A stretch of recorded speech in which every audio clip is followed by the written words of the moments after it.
गुरुदेव, गीता में भगवान ने निष्काम भक्ति को श्रेष्ठ बताया है। हम ग्रस्त हैं, संसारिक हैं, तो क्या भगवान से संसारिक वस्तु पदार्थों को मांगना गलत है? गीता में ही भगवान ने 4 प्रकार के भक्त बताए हैं।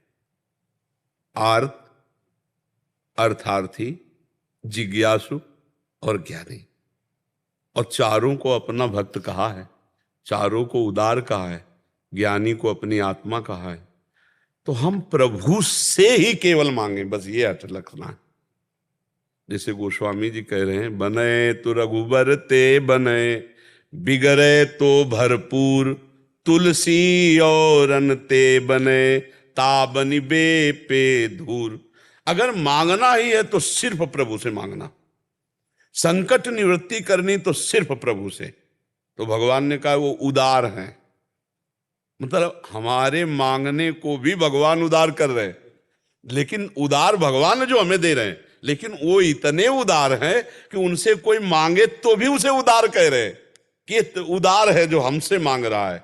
जैसे पिता अरबपति है और बेटा किसी दूसरे से 2 रुपए मांग रहा हो तो पिता को बुरा लगे ना। और जब अपने पिता से वो मांग रहा है तो खुश हो जाता है।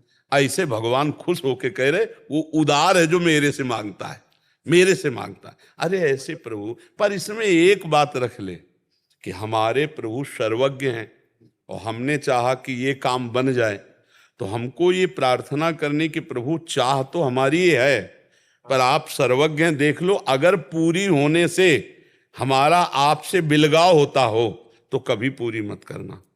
आपके विरुद्ध कोई हमारी मांग हो तो कभी पूरी मत करना।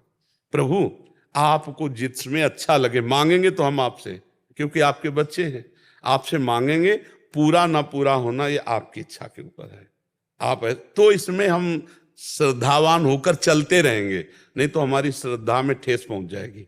जैसे हमने चाहा कि प्रभु तो जरूर हमारी बात ये पूरी कर देंगे, और उनको लगा कि पूरी करने में ये विषय संसार में फंस जाएगा और उन्होंने पूरी ना की, तो आपको फिर लगेगा ना कि भगवान ने मेरी बात नहीं। हम गृहस्थ हैं गुरुदेव जी, और न चाहते हुए भी भगवान से मांगना पड़े। हम मानते हैं ये बात, क्योंकि जब तक ज्ञान नहीं होगा, जब तक ज्ञान नहीं होगा तब तक मांगना पड़ेगा।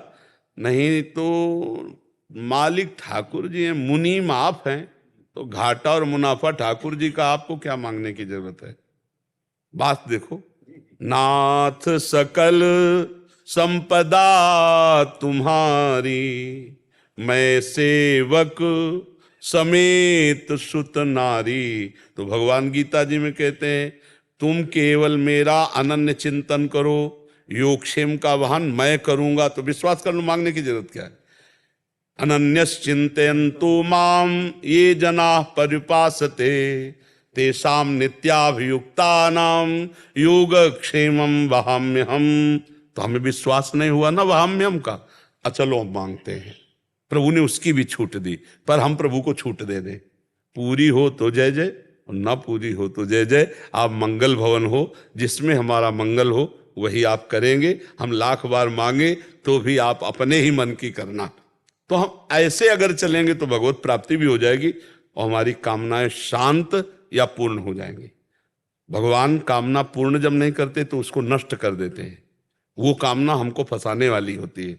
हमें लगता है कि नहीं यार, इसको पूरी होने में क्या फंसते हम, लेकिन उनको पता है कई तरह की बात होती है।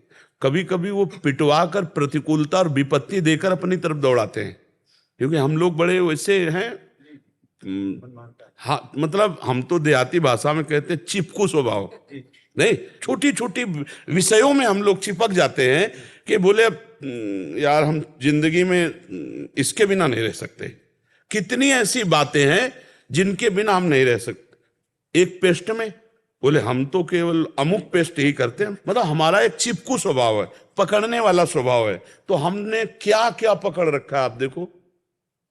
हमें सबसे मुक्त होना इतना पकड़ रखा है कि भगवान न छुड़ावे तो जन्म जन्म लग जाए, हम छोड़ न पावे। तो भगवान हम जब शरण में हैं तो हमको विषय भी देंगे, पर हमको वैराग्य भी देंगे, क्योंकि भगवान की शरण में वैराग्य के बिना भगवत प्राप्ति नहीं होती।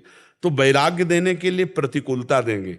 जैसे पुत्र से अधिक प्यार है अब थोड़ा पुत्र का, हाँ, अब वो आपसे प्रतिकूल व्यवहार करेगा क्योंकि आपका राग नष्ट होना है। जहां जहां आपका राग है, भगवान उससे राग रहित करने के लिए कभी कभी प्रतिकूल व्यवहार। तो अगर भक्त संतों का संग करता है तब तो उसका विचार सही दिशा में जाता है, नहीं तो गलत दिशा में चला जाता है।